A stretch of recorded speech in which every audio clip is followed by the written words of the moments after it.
Je m'appelle Claire Whittaker. J'ai 32 ans. Et la première personne qui m'a menti. Le jour de mon mariage, c'était ma mère. Elle m'a envoyé un texto à 15h11, 14 minutes avant que je ne doive remonter l'allée, et a écrit « La circulation est infernale, ma chérie, mais on est presque arrivé ». Pour n'importe qui d'autre, ce message aurait semblé affectueux. Pour moi, il sonnait comme un texte répété. J'étais dans la suite de la mariée d'une serre restaurée à Asheville, en Caroline du Nord, contemplant mon reflet dans une robe que j'avais payée moi-même, dans une pièce remplie de femmes qui m'aimaient assez pour arriver en avance, défroisser mon voile, ajuster mes épingles et continuer de sourire chaque fois qu'elle me surprenait à regarder la porte. J'avais passé 18 mois à concevoir des expositions de musées pour les souvenirs des autres, et pourtant, je croyais encore que mes propres parents pourraient enfin m'aider à en créer un qui vaille la peine d'être gardé. J'aurais dû mieux savoir. Mon bouquet était déjà entre mes mains.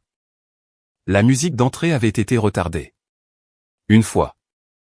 Mon fiancé attendait sous un plafond de lumière suspendue et de jasmin grimpant. Et je continuais d'entendre ce stupide texto dans ma tête. Presque arrivé. Cette phrase m'avait suivi toute ma vie. Presque fier de toi. Presque suffisante. Presque choisie. Ma gorge s'est nouée quand la coordinatrice du lieu a frappé doucement et a demandé si nous devions retarder la cérémonie de 5 minutes de plus. J'ai souri, comme le font les filles qui essaient de ne pas se mettre dans l'embarras en public, et j'ai dit oui. Bien sûr, attendons. C'est à ce moment-là que j'ai réalisé quelque chose que j'aurais dû accepter des années plus tôt. Si le plus beau jour de ma vie dépendait encore du fait que mes parents daignent arriver, alors peut-être que je ne m'étais jamais vraiment libéré d'eux. Avant que je vous raconte ce que j'ai découvert ensuite, et ce que j'ai fait. Après avoir cessé d'attendre, dites-moi quelle heure il est pour vous en ce moment et d'où vous regardez. Je suis curieuse de voir jusqu'où cette histoire voyagera. Je n'étais pas nerveuse à l'idée d'épouser Owen. J'étais nerveuse à l'idée de rejouer le même vieux scénario familial, dans une plus jolie robe. Vous savez de quel genre de scénario je parle, celui où personne ne dit à voix haute qui compte le plus, parce qu'ils vous le montrent depuis tant d'années qu'ils n'ont plus besoin de mots. Dans ma famille, ma sœur Lorraine avait toujours été l'événement, et moi, j'avais toujours été le personnel de soutien, juste en dehors du cadre. 2 ans plus tôt, mes parents lui avaient organisé un mariage près de Charleston qui semblait tout droit sorti d'un magazine de luxe.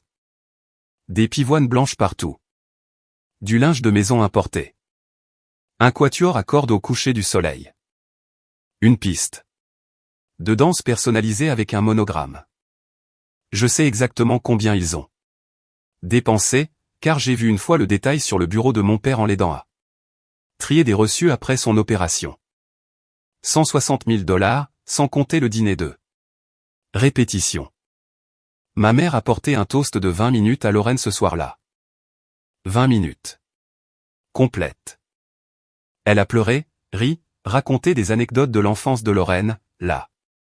Décrivant comme radieuse, élégante, douée, impossible à ne pas aimer. Mon père se tenait là, une coupe de champagne à la main, souriant à la foule comme s'il avait personnellement lancé une dynastie. À un moment donné, il a même dit « Certaines filles savent simplement comment rendre une famille fière. » La salle a ri doucement, chaleureusement, avec approbation. Je me souviens m'être tenu près du poste de traiteur, un sourire poli figé sur mon visage, pendant qu'un serveur me demandait si je faisais partie de l'équipe d'organisation. C'était presque drôle. Presque. Parce que d'une certaine manière, je l'avais toujours été.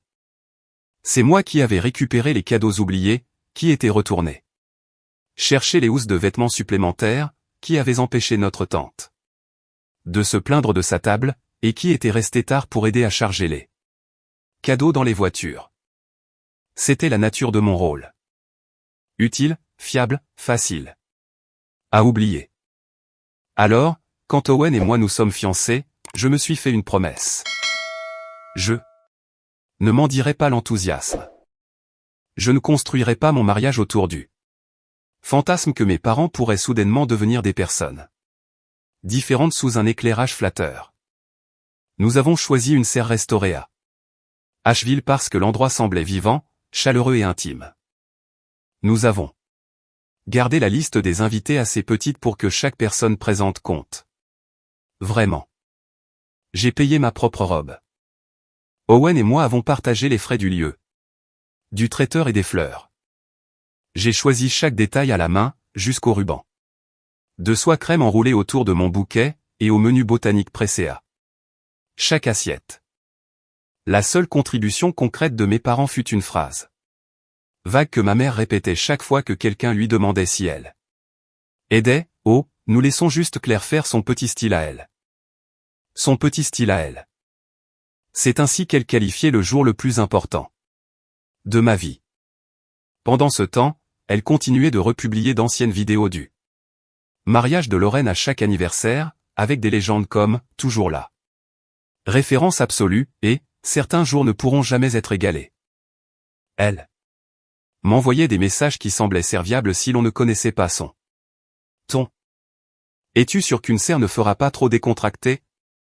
Es-tu sûr que les gens font encore des dîners assis pour les petits mariages?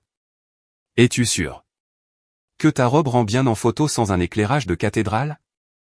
Chaque question portait le même couteau silencieux, Lorraine a fait mieux. Et le pire, c'est que je m'étais entraîné à encaisser ces pics comme on subit. La météo. Sourire. Rediriger. Passer à autre chose. Être la fille facile. Être la fille raisonnable. Être la fille qui n'a jamais besoin de grand-chose. Mais on ne peut survivre de miettes affectives qu'un certain temps, avant de commencer à voir le schéma pour ce qu'il est. Avez-vous déjà regardé en arrière sur votre histoire familiale et réalisé que vous n'imaginiez pas du tout le déséquilibre?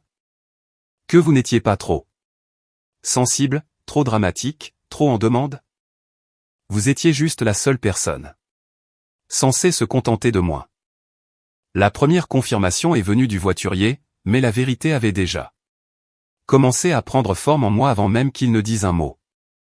La coordinatrice est revenue dans la suite de la mariée avec une expression précautionneuse, le genre d'air que les gens prennent quand ils essaient de décider si une mauvaise nouvelle doit être chuchotée ou livrée d'un coup. Derrière elle se tenait un jeune homme du service de voiturier, peut-être 19 ans, les épaules raides, des porte-clés enroulés autour de 2 doigts. Il avait l'air de vouloir être n'importe où ailleurs. Je me suis avancé avant que quiconque puisse me protéger de ce qu'il allait dire. Je lui ai demandé directement, « Avez-vous vu mes parents arriver ?» Il a hoché la tête une fois, rapidement, puis a jeté un coup d'œil à la coordinatrice comme pour demander la permission de continuer. Je lui ai dit que c'était bon. Il a dégluti et a dit oui. Ils étaient arrivés environ 40 minutes plus tôt.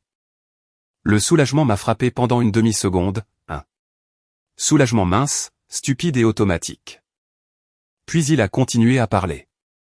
Il a dit qu'ils étaient restés dans la voiture quelques minutes, qu'ils avaient demandé si c'était la seule entrée, puis qu'ils avaient demandé leur chemin pour le lac Julian, parce qu'ils étaient en retard pour un barbecue. J'ai sincèrement cru avoir mal entendu. Non pas parce que la phrase n'était pas claire, mais parce que mon cerveau refusait d'intégrer ces mots dans le contexte du jour de mon mariage. J'ai répété la phrase à voix haute, en retard pour un barbecue. Il a de nouveau hoché la tête, avec plus de réticence cette fois. Et a ajouté que la femme sur le siège passager avait ri et dit, « Claire sera encore en train de faire des photos. On pourra passer après. » Il y a des moments dans la vie où la douleur n'arrive pas comme une vague. Elle arrive avec une précision chirurgicale. Chaque doute flou devient soudainement d'une netteté parfaite. C'est ce qui m'est arrivé. Il ne s'était pas perdu. Il n'avait pas été retardé par un accident. Il n'était pas coincé dans la circulation sans moyen de me joindre. Ils avaient conduit jusqu'au lieu de mon mariage, s'était assis dehors pendant que j'attendais dans une robe blanche, avait regardé l'entrée, et avait fait un choix. Puis il était parti pour un barbecue. Un barbecue de jardin, apparemment chez ma cousine Tessa. Chaise pliante, assiette en carton, glacière de soda, quelqu'un s'occupant d'un grill. Et ce qui rendait cela si impardonnable, ce n'était même pas qu'ils aient choisi un autre événement familial. C'était qu'ils aient choisi quelque chose de si décontracté, de si ordinaire, de si absurdement évitable. S'ils étaient partis pour une urgence médicale, j'aurais paniqué. Si quelqu'un avait été blessé, j'aurais compris. Mais un barbecue, il n'y a aucun moyen d'adoucir ce que cela signifie. Cela signifie que ma cérémonie était moins importante que des salades et des bavardages. Cela signifie que la première heure de mon mariage était considérée comme négociable. Cela signifie qu'ils croyaient pouvoir passer plus tard et se qualifier encore de parents aimants. La coordinatrice m'a doucement demandé si je voulais retarder à nouveau. Je pouvais entendre du mouvement à l'extérieur de la pièce, des invités s'agitant sur leurs chaises, des musiciens attendant, ma vie essayant de continuer pendant que je me tenais là, dans un silence si aigu qu'il semblait métallique. Puis mon téléphone a vibré. Un nouveau message de ma mère. Ma chérie. J'ai fixé ce mot jusqu'à ce qu'il cesse de ressembler à de l'affection et commence à ressembler à une stratégie. N'en fais pas tout un plat. C'était toujours l'ordre caché à l'intérieur de chaque blessure qu'il m'infligeait. N'en fais pas tout un plat quand Lorraine a la plus grande chambre. N'en fais pas tout un plat quand ton dîner d'anniversaire est reporté. N'en fais pas tout un plat quand ta promotion est ignorée parce que le chien de Lorraine est malade. N'en fais pas tout un plat quand ton propre mariage est traité comme une étape sur le chemin vers ailleurs. Le voiturier était toujours là, mortifié. Je l'ai remercié, car rien de tout cela n'était de sa faute, et je l'ai regardé partir comme s'il ne pouvait pas s'échapper assez vite. Puis j'ai regardé la porte fermée, le bouquet dans ma main, l'horloge sur le mur, et j'ai compris quelque chose que j'aurais dû accepter il y a des années. Ce n'était pas une surprise. C'était une confirmation finale. Ils n'avaient pas encore gâché mon mariage. Ils avaient révélé la valeur exacte qu'ils lui accordaient. Et une fois que quelque chose est exposé aussi clairement, on ne peut plus prétendre que c'est une confusion. Je suis entré dans la salle de préparation adjacente et j'ai fermé la porte derrière moi avant que quiconque ne puisse dire quelque chose d'assez gentil pour me faire pleurer. Le silence à l'intérieur semblait étrange après le bourdonnement de la suite de la mariée, comme si l'air lui-même attendait de voir ce que j'allais faire.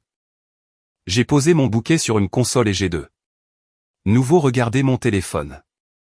Pas parce que j'avais besoin de plus de preuves, mais parce que la trahison a cette manière malsaine de vous faire vérifier ce que vous savez déjà.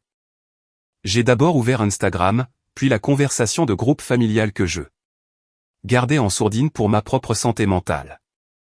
Ils étaient là. Pas dans la circulation, pas en train de s'excuser, pas en train de se précipiter dans ma direction. Ma cousine Tessa avait déjà publié un carrousel intitulé « Lancement de la saison en famille au lac ». Sur la deuxième photo, mon père se tenait devant le grill, portant le tablier beige que je lui avais offert il y a 3 Noël, souriant comme s'il n'avait nulle part de plus important où être. Sur une autre, ma mère avait une main autour d'un gobelet en plastique et l'autre autour du bras de Lorraine. La légende disait, enfin, tout le monde réuni. J'étais à 38 minutes de là, dans une robe de mariée, et selon Internet, tout le monde était réuni, mais pas moi. Ce détail m'a touché plus profondément que je ne l'aurais cru, parce qu'il ne s'agissait pas seulement de leur départ. C'est que dans leur esprit, mon absence n'interrompait pas l'image de la famille. Je n'étais pas assez central pour manquer au tableau. Naomi m'a trouvé là, mon téléphone dans une main et la poitrine si serrée que J'ai cru que j'allais déchirer la fermeture éclair de ma robe en essayant de respirer. Elle a fermé la porte derrière elle et n'a pas perdu de temps avec les questions habituelles. Elle a jeté un coup d'œil à mon visage et a dit « Raconte-moi ». Alors je l'ai fait. Pas avec élégance, pas dans un monologue cinématographique maîtrisé. Je lui ai raconté par fragments, parking, barbecue. On pourra passer après. N'en fais pas tout un plat. Son expression a changé à chaque seconde, passant de l'inquiétude à l'incrédulité. Puis à quelque chose de bien plus utile que la pitié. La colère. Une colère pure, sans confusion, pour mon compte. Elle m'a pris le téléphone des mains, a regardé les photos et a dit, « Claire, s'ils entrent ici plus tard en s'attendant à des sièges et des sourires, je te jure que je les ferai demi-tour. Si vite qu'ils croiront être de retour sur le parking. » J'aurais dû être horrifié. Au lieu de cela, j'ai ri, une fois, sèchement, parce que son indignation a fait que quelque chose en moi s'est senti vu. C'est ce qui manquait depuis des années. Tout le monde dans ma famille s'était toujours empressé de m'expliquer mes parents. Ils sont bien intentionnés. Ils sont de la vieille école. Lorraine a juste besoin de plus de soutien. Tu sais. Comment est ta mère? Tu es la plus forte. Mais personne n'avait jamais regardé les faits et dit la chose évidente à voix haute, c'est cruel. Debout dans cette pièce, j'ai commencé à me souvenir de tous les petits moments. Qui avait construit celui-ci? La bourse d'études que j'avais gagnée et qui m'avait valu des félicitations distraites parce que Lorraine traversait une rupture. Le dîner d'anniversaire que mes parents avaient reporté 2 fois, puis combiné avec un déjeuner de la fête des pères pour gagner du temps. La promotion que j'avais obtenue au musée, que ma mère avait balayée d'un revers de main en demandant si Owen était toujours sûr de vouloir une femme avec un travail aussi exigeant. Le matin de Noël où Lorraine avait eu un voyage surprise à Napa, et moi. Un agenda en cuir, parce que, comme l'avait dit mon père, tu as toujours été si pratique. Pratique. Fiable. Mature. Facile. Ce n'était pas des compliments dans ma famille. C'étaient des mesures d'économie, des étiquettes qu'ils utilisaient. Chaque fois qu'ils voulaient que j'avale une déception sans les mettre mal à l'aise. Naomi s'est accroupie devant moi, une main agrippant le bord de ma chaise, et a dit quelque chose que je ne pense jamais oublier. Elle a dit, « Claire, ce n'est pas aujourd'hui qu'ils t'ont abandonné. Ils le font lentement depuis des années. C'est juste le premier jour où tu ne peux plus faire semblant, parce que tu es en blanc et que tout le monde peut voir les dégâts. » Cette phrase a frappé plus fort que les photos. Peut-être parce que c'était vrai. Peut-être parce qu'au fond, j'avais passé une si grande partie de ma vie à espérer que le contexte les rachèterait. Peut-être que je pensais que si je réussissais assez, si j'aimais assez, si je planifiais assez soigneusement, ils finiraient par être à la hauteur de l'occasion. Mais certaines personnes ne s'élèvent pas. Elles se révèlent, tout simplement. Je suis resté assise là un instant de plus, lissant le tissu sur mes genoux, fixant le léger scintillement de la dentelle sur ma peau, et j'ai arrêté de me demander comment il pouvait faire ça. Cette question m'avait piégé pendant des années. Elle impliquait qu'il devait y avoir une réponse qui rendrait la blessure raisonnable. Il n'y en avait pas. La meilleure question était de savoir ce que j'allais faire de cette vérité, maintenant qu'elle avait enfin cessé de se cacher. Naomi a fouillé dans son sac, a sorti mon rouge à lèvres et me l'a tendu comme si elle me rendait mon propre nom. Alors, j'ai retouché ma bouche. J'ai repris mon bouquet. J'ai regardé dans le miroir et j'ai vu la même robe, le même visage, le même jour de mariage, mais pas la même femme qui était entrée dans cette pièce en espérant un miracle de dernière minute. J'ai envoyé un texto à la coordinatrice, commencé à l'heure. Plus de retard. Puis j'ai envoyé un second message. Si Richard et Carol Whittaker arrivent Ne les amenez pas à la table familiale. Amenez-les d'abord à moi. Discrètement. C'est à ce moment-là que le chagrin a cessé de conduire, et que quelque chose de plus stable a pris le volant. Une fois la décision prise, mon corps a suivi une seconde plus tard, comme si un fil invisible à l'intérieur de moi avait finalement cessé de crépiter et s'était mis en place. Le tremblement de mes mains s'est calmé. Ma respiration a ralenti. Même le bruit à l'extérieur de la salle de préparation ou le bruit des chaises, des chaussures sur le carrelage, les voix étouffées des invités prenant place, a cessé de sonner comme une pression et a commencé à sonner comme la réalité. Attendant que j'y entre. La douleur était toujours là, bien sûr.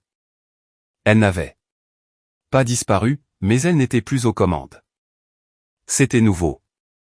J'ai repris mon bouquet, j'ai roulé mes épaules en arrière et je me suis regardé une dernière fois dans le miroir. Mon mascara était intact. Mon rouge à lèvres était stable. Mes yeux étaient différents. Pas plus doux, pas plus triste. Plus clair. C'était le mot. Plus clair.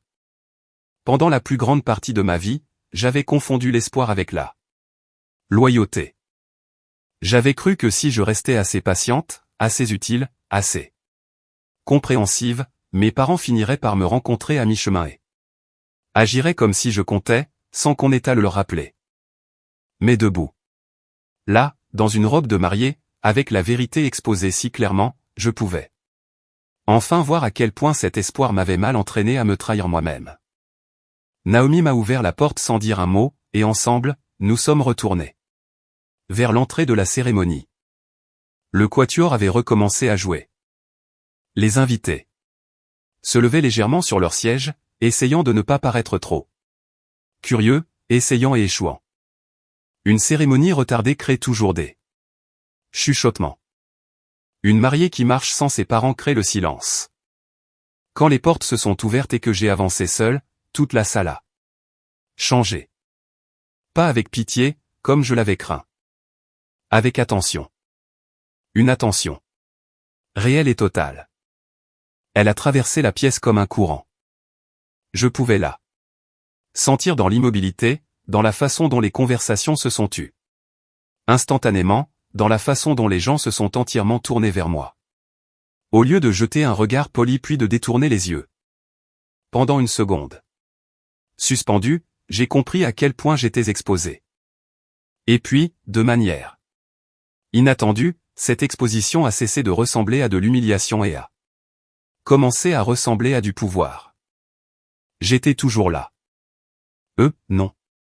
Que tout le monde le voit. Que tout le monde s'interroge. Que tout le monde se souvienne de qui s'est réellement présenté et de qui ne l'a pas fait.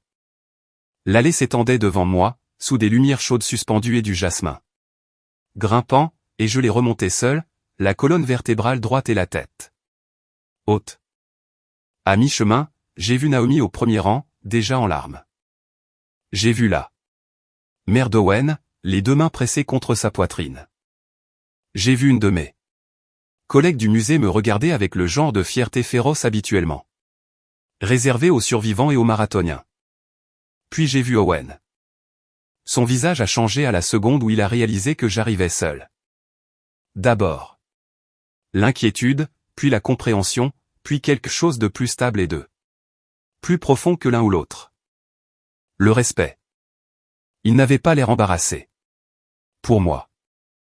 Il n'avait pas l'air paniqué. Il avait l'air de savoir que cette marche me coûtait quelque chose, et il m'admirait de l'entreprendre quand même. Au moment où je l'ai atteint, ma gorge brûlait. Il a pris mes deux mains et s'est penché juste assez pour murmurer, ils n'ont pas le droit de toucher à ce moment. Tu m'entends? Ils n'ont pas le droit de la voir. Cela a failli me défaire plus que toute autre chose de la journée. Parce que c'était ce que j'avais protégé sans même m'en rendre compte. Pas seulement la cérémonie, mais son sens, le droit d'avoir une chose sacrée dans ma vie qui n'est pas à se plier à l'égoïsme de ma famille. L'officiante a commencé, et je me suis concentré sur la cadence de sa voix, sur La chaleur des mains d'Owen autour des miennes, sur la lumière filtrant à travers les vitres de la serre. Petit à petit, la pièce a cessé de ressembler à un endroit où j'avais été abandonné, et a commencé à ressembler à un endroit où j'avais été vu. Cette différence comptait plus que je ne peux l'expliquer. Pendant les vœux, j'ai entendu ma propre voix sortir plus forte que je ne l'attendais. Nous les avions écrits des semaines auparavant, simple et sincère. Mais quand ce fut mon tour, j'ai ajouté une phrase qui n'était pas dans la version originale. J'ai dit, je promets de bâtir un foyer où personne n'aura à mériter la tendresse en étant arrangeant. Les mots ont flotté là pendant une seconde, et j'ai senti une onde parcourir la salle. Quelques personnes ont compris immédiatement. Je pouvais le dire. Peut-être que d'autres l'ont juste entendu comme une phrase poétique. C'était bien. Owen a compris. Ses yeux se sont remplis de larmes avant même qu'il ne prononce un seul mot de ses propres vœux. Quand il a promis que je n'aurais plus jamais à me tenir seul dans une pièce pleine de gens, j'ai senti quelque chose se détendre en moi qui était tendu depuis des années. Pas guéri, pas complètement, mais détendu assez pour respirer. Assez pour croire que mon avenir ne devait pas ressembler à mon histoire. Quand nous nous sommes embrassés, les applaudissements qui ont suivi n'étaient pas du genre poli que les gens donnent lors d'événements formels parce que c'est attendu. Ils avaient de la force. De la joie, oui, mais aussi de la solidarité. Le genre d'applaudissement qui dit « Nous avons vu ce qui s'est passé, et nous te voyons quand même ». Nous avons redescendu l'allée ensemble, en tant que mari et femme. Et à chaque pas, je me sentais m'éloigner un peu plus de la fille que mes parents m'avaient appris à être. Le vin d'honneur a commencé sous des guirlandes de lumière et la lueur dorée. Base de la fin d'après-midi filtrant à travers les panneaux de la serre.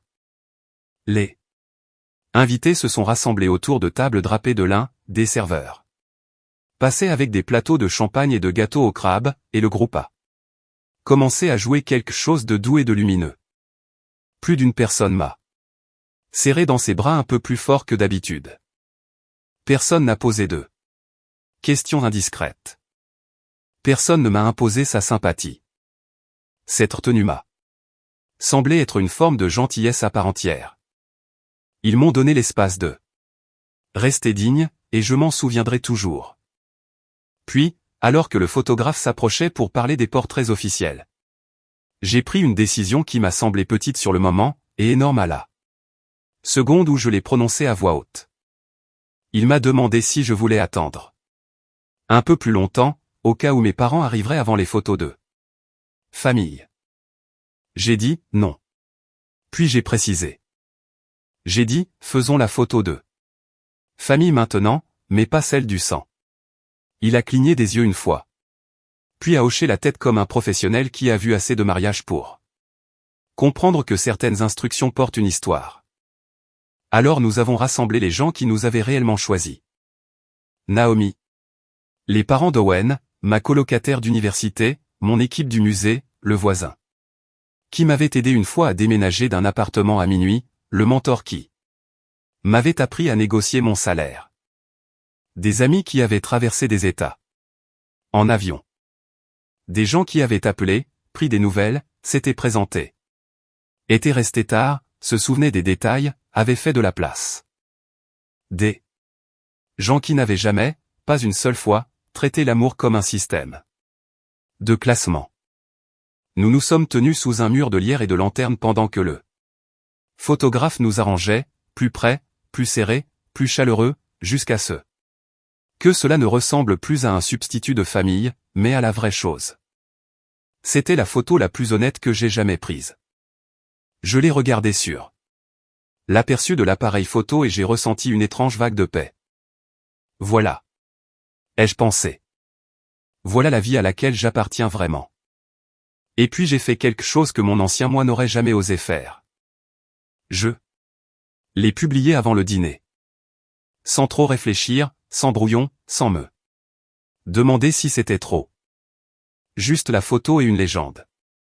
Merci aux personnes qui ont choisi d'être ici aujourd'hui. Vous avez rendu ce mariage inoubliable. Certaines chaises sont restées vides, mais l'amour a une façon de combler ce que le manque de respect abandonne. Je n'ai pas tagué mes parents. Je n'ai nommé personne. Je n'en avais pas besoin. Quiconque avait besoin de comprendre comprendrait immédiatement. Quiconque se sentirait exposé par cela avait mérité ce sentiment. J'ai glissé mon téléphone dans la pochette de Naomi, j'ai accepté une coupe de champagne d'un plateau qui passait, et je me suis tourné vers la réception avec Owen à mes côtés. Pour la première fois de la journée, je ne me préparais plus à la déception. J'étais prête pour que le reste de mon mariage commence. Les retombées ont commencé avant le dîner. Tessa, ma cousine du barbecue légende dramatique, a commenté la première. Attends, tante Carole et oncle Rick n'étaient pas là. Puis Lorraine m'a envoyé un texto en privé. Pourquoi? Tu postes des trucs passifs-agressifs le jour de ton mariage? Maman est contrariée. J'ai fixé ce message pendant 3 bonnes secondes avant de rire. Si fort qu'Owen a dû me demander si tout allait bien. Il y a quelque chose de presque artistique dans l'arrogance des gens qui vous blessent et prétendent immédiatement que votre réaction est l'offense. J'ai répondu, ils ont choisi le grill de ta cousine plutôt que ma cérémonie, après être venu jusqu'au parking du lieu. Il n'y a rien de passif dans ce que je dis. Puis je l'ai mise en sourdine et je suis allé dîner. La réception était magnifique. Pas parfaite. Magnifique. Le parfait est fragile. Le magnifique est vivant. La mère d'Owen a porté un court toast si sincère qu'il a fait pleurer la moitié de la salle. Naomi a réussi à transformer ma marchand solo jusqu'à l'hôtel en une histoire de courage plutôt que d'abandon. Mes invités ont dansé. Ils ont ri. Ils ont mangé du risotto aux champignons, des côtes de bœuf et de minuscules tartelettes au citron sous des fougères suspendues et à la lueur des bougies. À un moment donné, je suis sorti pour respirer et j'ai vu la crête de la montagne s'estomper dans le bleu du soir. Et je me souviens avoir pensé que le chagrin d'amour est étrange, car il peut coexister avec la joie sans l'annuler. J'étais blessé et heureux en même temps. Je pense que devenir adulte, c'est apprendre que les deux peuvent être vrais. Puis, juste après notre première danse, la coordinatrice s'est approchée de moi. Avec, de nouveau, ce visage précautionneux. Cette fois, je ne me suis pas tendu. J'ai juste su. Elle a dit, vos parents sont là maintenant. Si tard. Que c'en était presque drôle. Ils avaient apparemment décidé de passer après le barbecue, exactement comme ma mère l'avait prévu, comme si mon mariage était une obligation à laquelle ils pouvaient se rendre entre 2 burgers et un dessert. La coordinatrice a ajouté qu'ils semblaient contrariés par le changement de place. Bien sûr qu'ils étaient contrariés. Les gens comme ça ne se soucient pas de vous manquer de respect. Ils se soucient quand le manque de respect a des conséquences logistiques. J'ai demandé où ils étaient. Elle a dit qu'ils étaient à l'entrée latérale, près de la cuisine, exigeant de savoir pourquoi personne ne les avait conduits à la table familiale.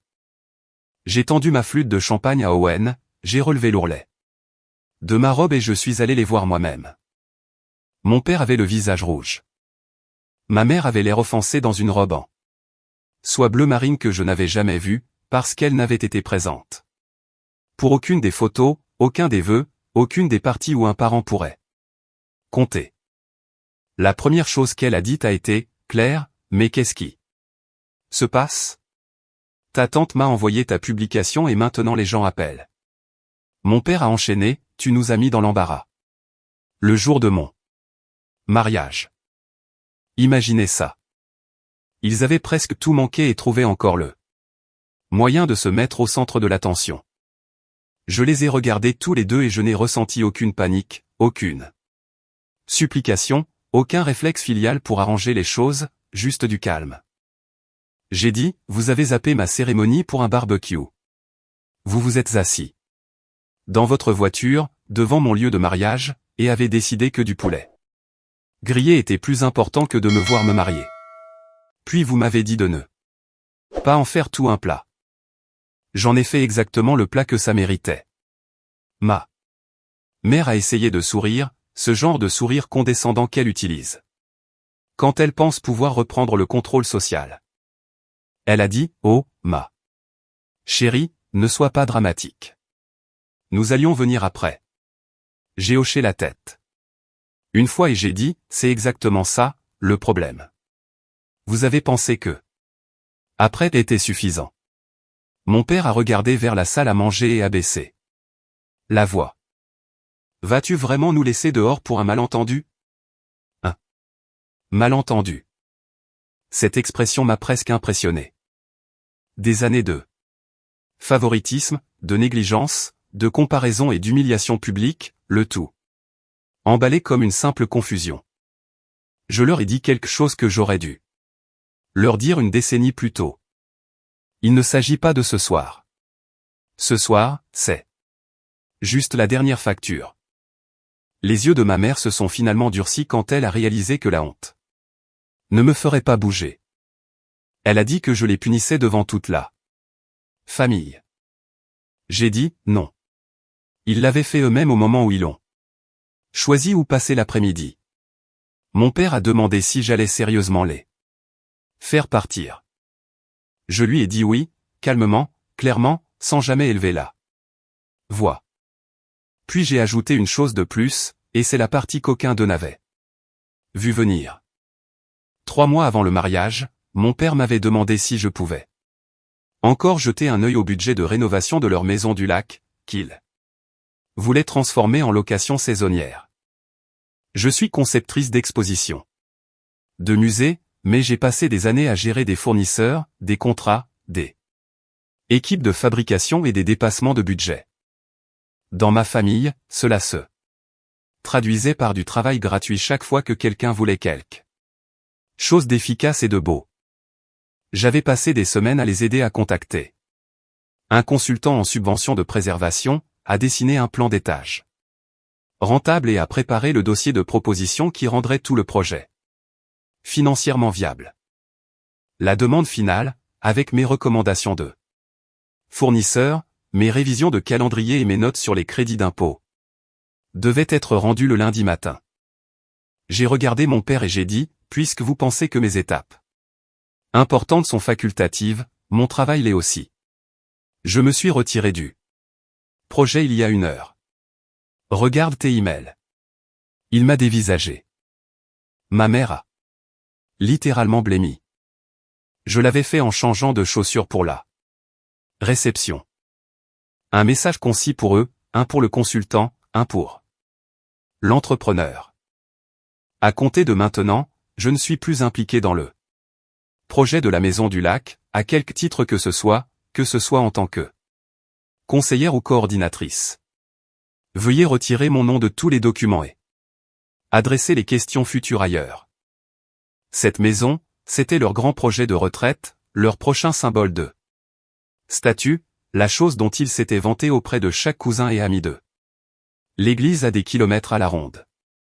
Ils comptaient sur moi pour maintenir l'ensemble, car Lorraine n'était pas douée pour les détails, ce qui, dans le langage familial, signifiait que Lorraine était trop précieuse pour être dérangée. Et que Claire était trop fiable pour refuser. Jusqu'à maintenant.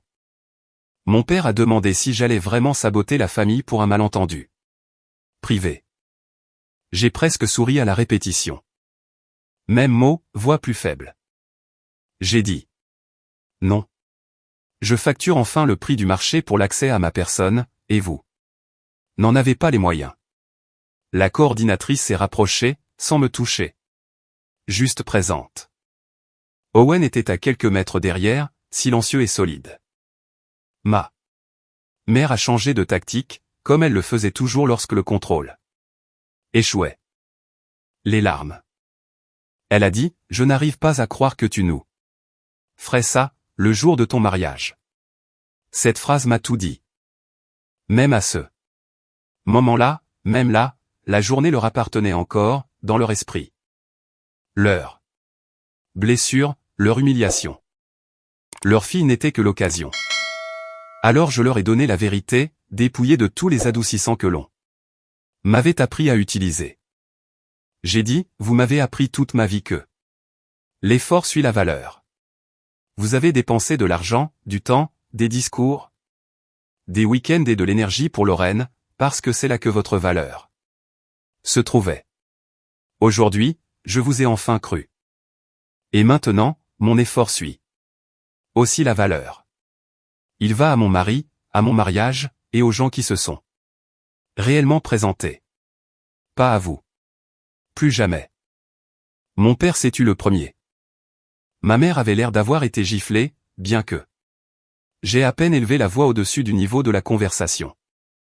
C'est incroyable à quel point une limite peut sembler brutale pour des gens qui s'attendaient à un accès permanent. J'ai demandé à la coordinatrice de faire apporter leur manteau du vestiaire. Puis je me suis retourné et je suis retourné à ma réception, avant que l'un ou l'autre ne puisse tenter une dernière réécriture de la réalité. Derrière moi, j'ai entendu ma mère dire mon nom, de la façon dont elle le faisait quand j'étais petite et que je courais encore vers elle. Je ne me suis pas retourné. Avez-vous déjà atteint un point où ne pas regarder en arrière est la chose là plus aimante que vous puissiez faire pour vous-même? Je pense que certaines personnes appellent ça de la froideur. Moi, j'appelle ça de l'éducation. Parce que c'est la leçon que mon mariage m'a apprise, plus clairement que n'importe quel livre, sermon ou excuse ne l'aurait jamais pu. L'amour sans respect n'est qu'un droit d'accès. Et la famille sans responsabilisation n'est qu'une habitude qui se part de sentimentalité. On nous apprend qu'être la personne la plus mature et noble, qu'endurer la douleur en silence prouve le caractère, que maintenir la paix est plus important que de dire la vérité. Mais la connaissance utile, celle qui protège réellement votre vie, enseigne quelque chose de différent. Elle enseigne que le respect de soi n'est pas de la cruauté, que les limites ne sont pas une trahison, et que les gens qui manquent vos plus grands moments vous disent exactement où vous situez dans leurs priorités. Croyez-les, dès la première fois. À la fin de la soirée, mes parents étaient partis. Mes invités dansaient encore. Et la conversation de groupe familial avait explosé dans le genre de chaos qui se produit lorsqu'une personne refuse enfin l'ancien scénario. Tessa a supprimé sa publication sur le barbecue. Lorraine a appelé 2 fois. Une tante dont je n'avais pas eu de nouvelles depuis des années a envoyé un message qui disait simplement, je suis désolé que nous ayons tous laissé faire ça pendant si longtemps. Owen m'a trouvé près de la piste de danse, a glissé sa main autour de ma taille. Et m'a demandé si j'étais prête pour le gâteau. J'ai regardé la salle, Naomi riant avec le groupe, ma famille choisie se pressant autour de la table des desserts, la lueur des bougies vacillant contre les vitres de la serre, la vie qui m'attendait au-delà de ce jour brutal et clarifiant. Et j'ai dit oui. Pas parce que tout était guéri, pas parce que je n'étais plus blessé, mais parce que pour la première fois, l'histoire ne portait plus sur le fait de savoir si mes parents m'aimaient correctement. Elle portait sur ce que j'allais faire. Maintenant que j'avais compris qu'ils ne l'avaient jamais fait. Et ce que j'ai fait ensuite a tout changé. J'ai arrêté de me porter volontaire pour être négligé. J'ai arrêté de financer des relations qui reposaient sur mon silence. J'ai arrêté de confondre l'endurance avec l'amour. Je suis parti en lune de miel. J'ai bloqué 3 numéros au-dessus de l'océan. Je suis rentré plus légère. Parfois, la vengeance ne ressemble pas à des cris en public ou à la révélation de tous les secrets de famille d'un coup. Parfois, elle ressemble à laisser les bonnes personnes vous voir vous épanouir, tandis que les mauvaises réalisent que la porte ne s'ouvre plus de leur côté. Le soir de mon mariage, mes parents m'ont snobé pour le barbecue de ma cousine. Le lendemain matin, ils avaient perdu leur chef de projet, leur fille de rechange, leur arrangeuse silencieuse, et la femme qu'ils supposaient attendrait toujours. Ils n'ont jamais vu que